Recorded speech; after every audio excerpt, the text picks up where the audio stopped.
Assalamualaikum warahmatullahi wabarakatuh. Hai peserta didik SMP MTS.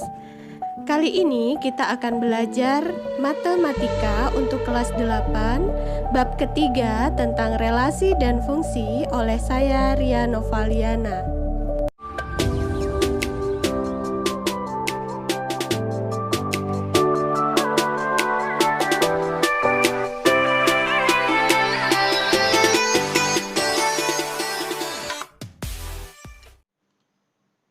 Kompetisi dasar 3.3 mendeskripsikan dan menyatakan relasi dan fungsi dengan menggunakan berbagai representasi, bisa dengan kata-kata, tabel, grafik, diagram, dan persamaan.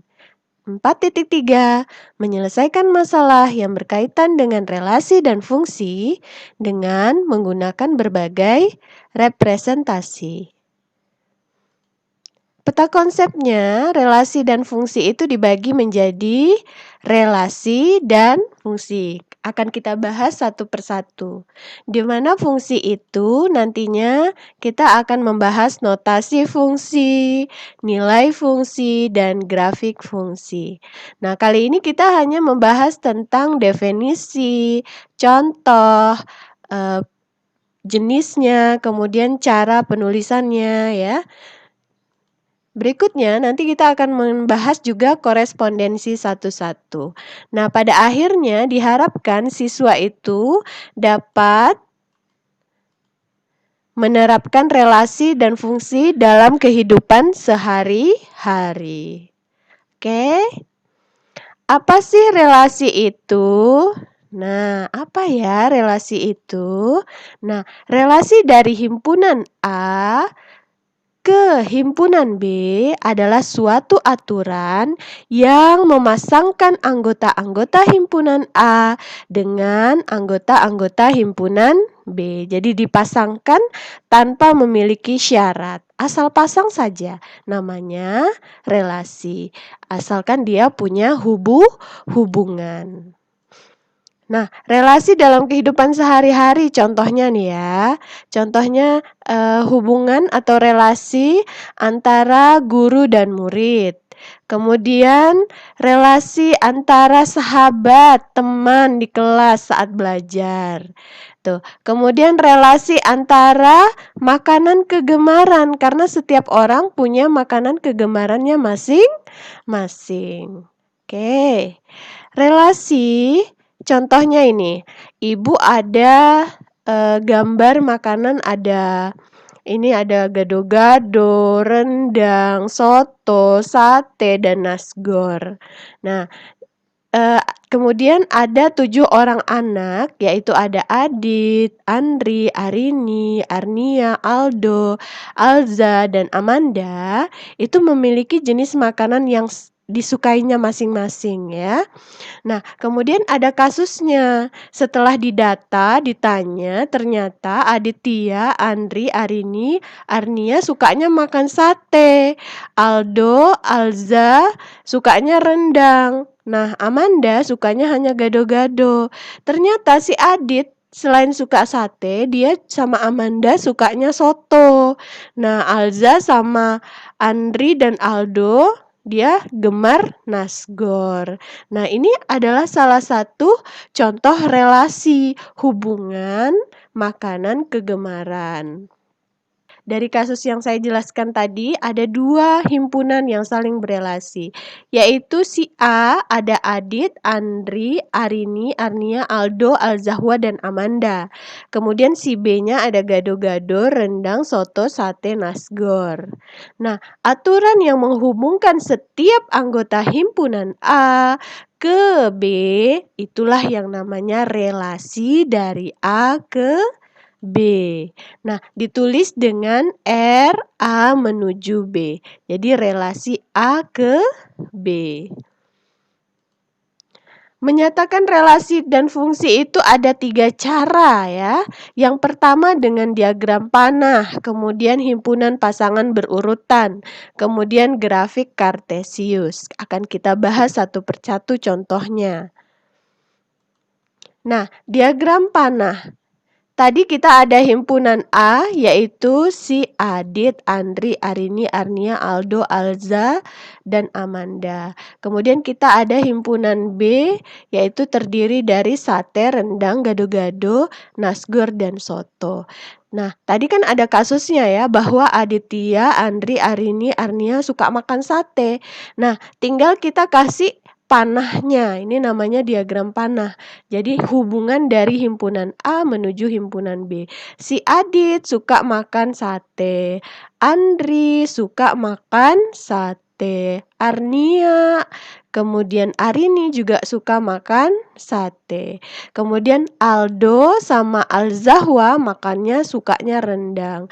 Sedangkan Amanda suka gado-gado. Nih. Kemudian Adit sama Amanda sukanya soto. Nah, dia nuju ke soto. Terakhir, Alza suka ke nasgor sama dengan Andri dan Aldo.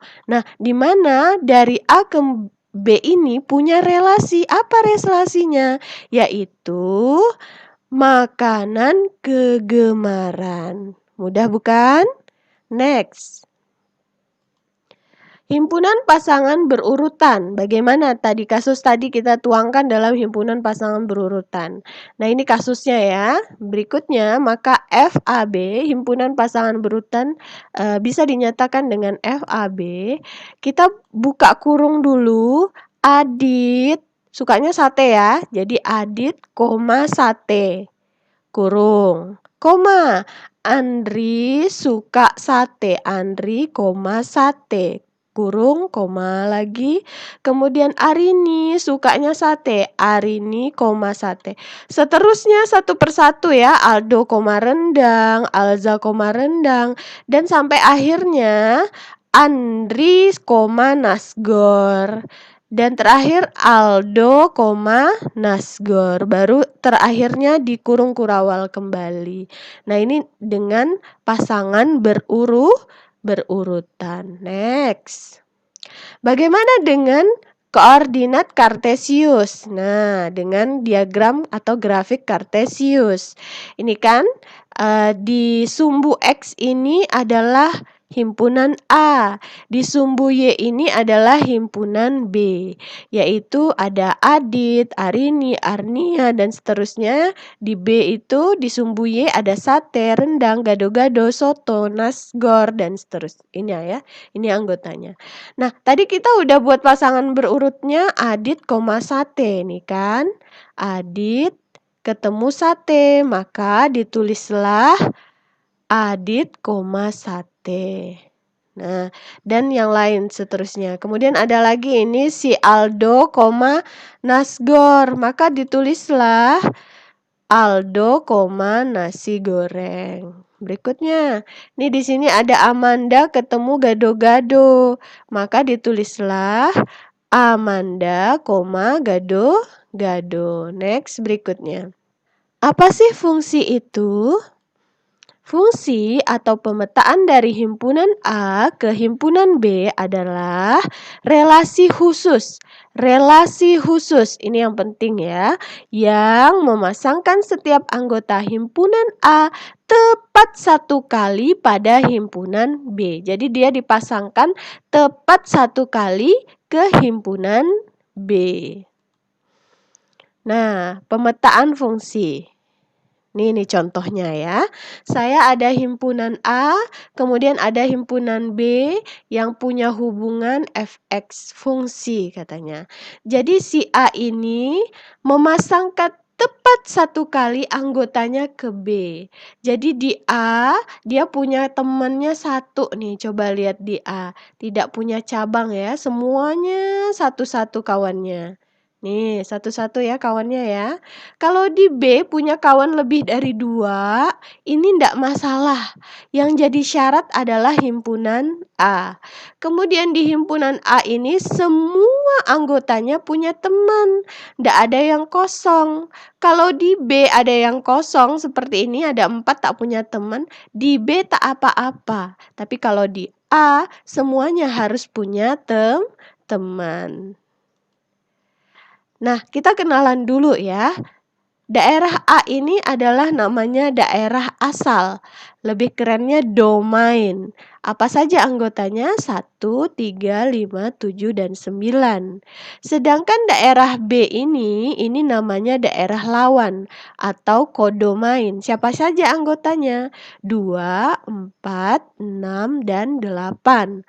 Berikutnya ring. Ring atau daerah hasil. Siapa saja anggotanya? 2, 6, dan 8. Mengapa hanya 2, 6, dan 8? Mengapa 4 tidak? Jadi daerah hasil itu adalah anggota yang kena panah saja, yang menjadi hasil dari fungsi itu. Jadi 4 ini kan tidak kena panah ya, jadi dia bukan hasil fungsi. Sehingga yang menjadi daerah hasil adalah 2, 6, dan 8. Contoh-contoh fungsi. Nah, sekarang saya lihatin contoh-contoh fungsi berdasarkan diagram panah. Nih ya, untuk gambar yang A, ini himpunan A, ini himpunan B, kita patokannya adalah A. Si A semuanya punya teman, dan A tidak ada yang kosong, berarti dia fungsi. Ini kita lihat himpunan B, fungsi B, di mana P anggotanya AB dipasangkan ke himpunan Q. Semua di P punya teman, tidak ada yang kosong dan tidak ada cabang. Kalau di Q ada yang kosong, tidak masalah ya. Berikutnya, di fungsi berikutnya ini, himpunan A difungsikan ke B. Nah, kalau di A ini semuanya punya teman dan tidak ada kosong. Kalau di B ada cabang, boleh, tidak masalah ya. Sekarang patokannya si A. Nah, berikutnya yang ini sama dengan yang ini. Kemudian yang terakhir, ini juga merupakan fungsi. Dia semuanya di A ini punya teman dan tidak ada cabang. Tapi kalau di B, tidak ada teman, ada cabang, tidak masalah. Nah, berikutnya saya akan lihatkan contoh-contoh bukan fungsi pada diagram panah. Nah, ini contohnya. Nah, ini yang kasus pertama. Dia relasi ya, punya hubungan, tapi dia bukan fungsi. Mengapa dia bukan fungsi atau pemetaan? Karena ada himpunan A yang memiliki lebih dari satu teman ya. A3 berteman sama B1, A3 berteman lagi sama B4. Tidak boleh ya. Tapi kalau di B ada cabangnya ini boleh, tapi kalau di A ada cabang itu tidak boleh. Nah, untuk kasus yang kedua, ngapa sih ini bukan fungsi atau pemetaan, tapi dia tetap relasi ya? Karena ada anggota himpunan A yang tidak punya teman, tidak dipasangkan, yaitu A3. Nah, berikutnya contoh fungsi pada koordinat kartesius. Ini saya ada contoh koordinat kartesius. Ini adalah titik 1,0, 2,4, kemudian 5,7, dan 6,4. Nah, ini adalah titik-titik yang merupakan fungsi karena dia tidak punya cabang dan tepat satu kali dipasangkan di himpunan A ya, atau di sumbu X-nya. Nah, berikut saya mau lihatkan contoh bukan fungsi pada koordinat kartesius. Contohnya seperti ini. Nah, ini adalah bukan fungsi yang mengapa dia tetap relasi tapi bukan fungsi atau pemetaan. Kita coba ya, si Adit sukanya sate. Si Adit sukanya soto juga. Nah, kalau dia fungsi atau pemetaan, dia tidak boleh punya teman ya. Himpunan A ini tidak boleh punya teman lebih dari 2. Jadi secara koordinat kartesius, dia tidak boleh punya titik yang vertikal. Seperti ini, vertikal ini ke atas, ini tidak boleh ya. Tapi kalau dia horizontal saja, mendatar seperti ini, boleh. Tapi kalau dia vertikal, berarti dia ada titik vertikal yang sama, berarti dia bukan fungsi. Berarti dia dipetakan lebih dari satu kali. Nah, contoh fungsi dan bukan fungsi pada pasangan berurutan ya, ada kasusnya ya. Nah, ini yang di atas adalah contoh yang merupakan fungsi. Coba kita lihat ya. 1, A, 2, B, 3, C. Nah, ini fungsi. Mengapa? Karena di depan himpunan A-nya tidak berulang ya. Kemudian 1, X, 2, Y, 3, Z ini juga merupakan fungsi karena tidak ada yang berulang. Nah ini A, X, B, Y, C, Z ini juga merupakan fungsi karena dia tidak berulang yang depannya ya yang jadi patokan. Sekarang yang di bawah ini adalah contoh yang bukan fungsi. Mengapa? Coba kita lihat. 1, A, 1, B, 1, C. Satunya berulang. Jadi di himpunan A itu tak boleh berulang. Berarti dia bukan fungsi atau pemetaan. 1, X, 1, Y, dan 2, Z. Nah, si 1 ini berulang 2 kali ya. A, X, B, Y, B, Z. B-nya berulang juga 2 kali. Berarti dia bukan fungsi dan pemetaan. Udah sekali ya. Berikutnya, menentukan banyaknya fungsi atau pemetaan. Banyaknya fungsi atau pemetaan dari himpunan A ke himpunan B adalah, nah ditulis dengan NB pangkat NA. NB adalah banyaknya anggota himpunan B, NA adalah banyaknya himpunan anggota A.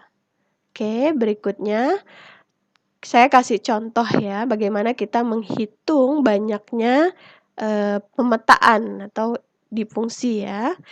Misalnya saya ada kasus himpunan A 5, 10, 15. Himpunan B itu ada A, I, U, E, O. Nah, kalian bisa lihat sendiri. Banyaknya himpunan anggota A ada 1, 2, 3. Banyaknya anggota himpunan B ada 1, 2, 3, 4, 5. Nih ya.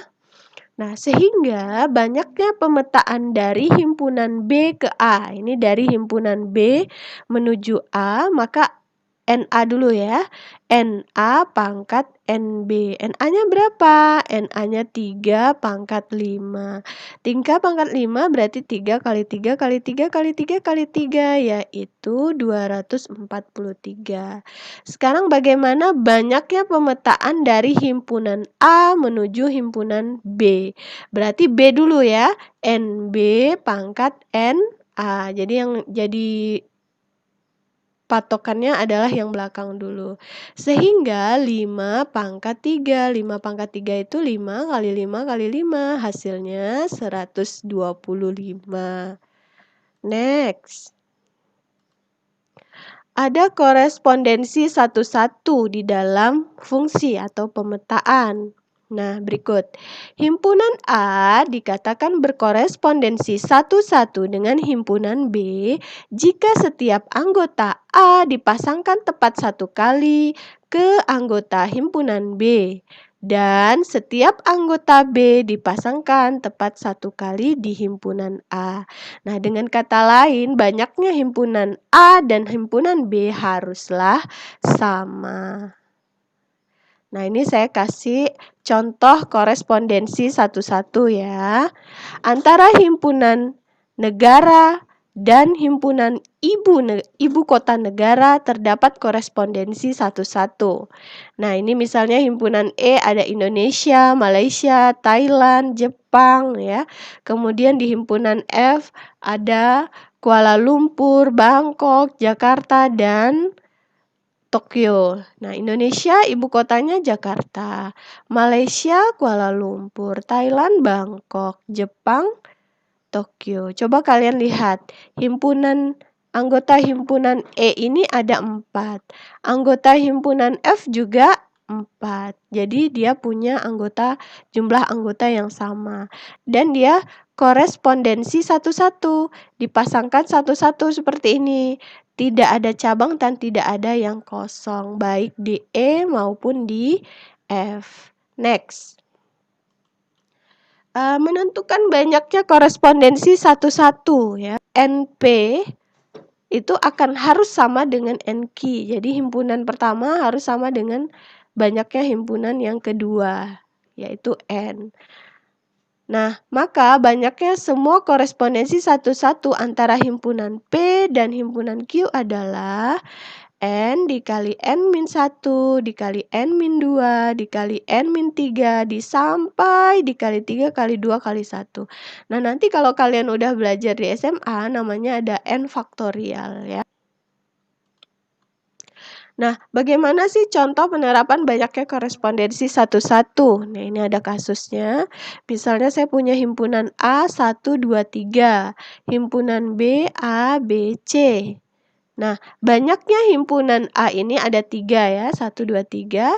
Banyaknya himpunan B juga, anggota himpunan B juga ada 3, yaitu A, B, C.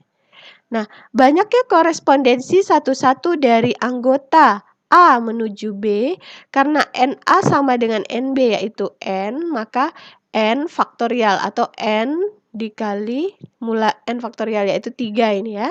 Jadi 3 dikali 2 dikali 1, ya kan? 3 kurang 1, 3 kurang 2, dan seterusnya gitu ya. Nah, dapatlah 6. 6 ini siapa saja ya? 6 ini siapa saja anggotanya? Baiklah, ini ada tabelnya. Nih, untuk yang pertama ini korespondensi satu-satu jelas sekali, langsung saja. Kemudian ini kita silang di bawah, yang ini disilang di atas. Kemudian ini silang bawah sekali dan bawah sekali dengan atas sekali. Nah, ini seperti ini. Nah, semuanya adalah contoh korespondensi satu-satu. Ada 6 kemungkinan ya. Contoh soal, kita bahas satu persatu. Oke, contoh yang pertama, ada fungsi A menuju B dinyatakan dengan diagram panah sebagai berikut. Nah, ini ada himpunan A dan himpunan B. Nah, pernyataan berikut yang tidak berhubungan dengan fungsi F adalah, coba kita lihat ya, himpunan A. Ada domainnya ada A, B, C, D. Benar ya, domainnya A, B, C, D. Nah, himpunan B ini namanya kodomain. Anggotanya ada 1, 3, 5, 7, dan 9. Nah, kemudian pasangan berurutannya katanya dari A menuju siapa? 7. A, 7. B, 3. Benar ya? C, 5. Kemudian D, 7. Rank katanya sama dengan domain. Rank itu kan daerah hasil. Nah, kita lihat di sini yang kena panahnya siapa saja, yaitu 3, 5, dan 7. Apakah sama dengan kodomainnya 1, 3, 5, 7, 9? Ternyata berbeda. Jadi, dari pernyataan keempat ini, yang tidak tepat adalah rank sama dengan kodomain ya. Karena ranknya hanya 3, 5, dan 7. Jadi jawabannya adalah D. Next, untuk pertanyaan yang kedua, contoh kasusnya. Diagram panah berikut yang bukan merupakan pemetaan adalah, nih kita ada option A, B, C, D. Nah, menurut kalian yang mana ya yang bukan fungsi atau pemetaan? Kalau yang A, fungsi atau pemetaan ini? Fungsi ya, karena di A semuanya punya teman dan tidak ada cabang. Kalau C, fungsi atau bukan? Fungsi ya. Iya, fungsi. Kalau yang D, fungsi. Dia juga semuanya punya teman dan tidak punya cabang. Sekarang kita lihat di B. Di B ini fungsi atau tidak? Tidak, karena di himpunan A ada anggotanya yang tidak punya teman, yaitu si D. Jadi jawabannya adalah B. Next, kasus yang ketiga. Perhatikan diagram berikut. Nih ada koordinat kartesius. Ada titik P, Q, R, S, T ya. Ada titik P, Q, R, S, T. Nah, Kasusnya, supaya diagram Kartesius tersebut merupakan pemetaan, supaya dia jadi pemetaan, maka koordinat titik yang harus dihilangkan yang mana? Nah, tadi kita sudah bahas bahwa diagram Kartesius, supaya dia menjadi fungsi, dia tidak boleh vertikal ke atas. Dari gambar ini ada ndak yang vertikal ke atas? Ada ya, yaitu P dan Q. Sedangkan horizontal seperti ini, Q, R, S itu tak masalah. Yang masalah adalah P dan Q. Nah, sekarang kalian tinggal hapus salah satunya, baik P maupun Q. Nah, di option ini yang ada hanya Q ya, yang P tidak ada. Otomatis jawabnya adalah A. Next. Diketahui ada pensil, pulpen, penghapus, kuas. Kemudian himpunan B ada menulis, melukis, mengecat. Aturan yang merelasikan antara B ke A adalah apa? Relasinya, hubungannya antara himpunan A dengan himpunan B. Alat ukur benar tidak? Tidak ya. Kemudian seni rupa? Tidak. Digunakan, pensil digunakan untuk terbalik ya. Jadi yang benar adalah dari B menuju A ya. Sekarang katanya dari B menuju A. Jadi B dulu baru A. Jadi menulis menggunakan pensil. Menulis menggunakan pulpen. Jadi jawabannya adalah B. Untuk melihat hasil evaluasi kalian pada kali ini di pertemuan pertama, karena di pertemuan berikutnya kita akan menghitung nilai fungsi. Maka di pertemuan pertama ini akan saya beri evaluasi supaya kalian bisa mengukur sampai di mana kalian merasa cukup dengan kemampuan kalian tentang materi relasi dan fungsi.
Sekian pembelajaran kita di pertemuan pertama tentang relasi dan fungsi. Sampai ketemu di pembelajaran berikutnya. Wabillahi taufiq wal hidayah. Wassalamualaikum warahmatullahi wabarakatuh.